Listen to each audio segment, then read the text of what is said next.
Hello বন্ধুরা, নতুন একটা ভিডিওতে তোমাদেরকে স্বাগতম। জগদ্ধাত্রী ধারাবাহিকের আজকের পর্বে দেখা যায় যে বাবার জন্য রান্না করে নিয়ে চলে এসেছে মুখার্জি বাড়িতে দুর্গা। আর সেই মেয়েটাকে জানতে পেরে স্বয়ম্ভু আর তখন জগদ্ধাত্রী মানে দুর্গার কাছে এসে সেই কথাগুলো বলতে থাকে। আর সব শুনে দুর্গা মনে মনে হাসছে। তখন খাবার নিয়ে চলে আসে, সেখানে কৌশিকী আর স্বয়ম্ভুকে খেয়ে নিতে বলে। তখন স্বয়ম্ভু বলে, আমি কি ওই মেয়েকে চিনি? আমাকে খাবারগুলো দিয়ে গেল সে।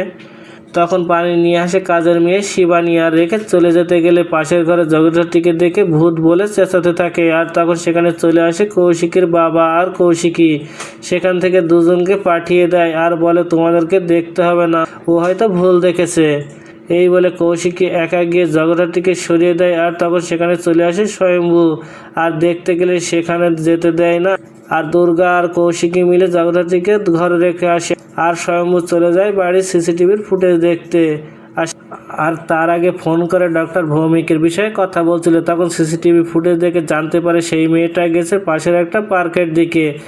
আর স্বয়ম্ভু বলে, মেয়ে তুমি আমাকে চেনো না, আমি তোমাকে তো আজকের মধ্যে হাতে নাতে ধরবো। এই বলে স্বয়ম্ভু চলে আসে দুর্গা যে পার্কে বসে নিজের ড্রেস চেঞ্জ করেছিল সেখানে। তো বন্ধুরা, কি ঘটতে চলেছে গল্পে এবার? দুর্গা কি এবার স্বয়ম্ভুর হাতে ধরা পড়ে যাবে? জানতে হলে আমাদের সাথেই থাকুন। ধন্যবাদ।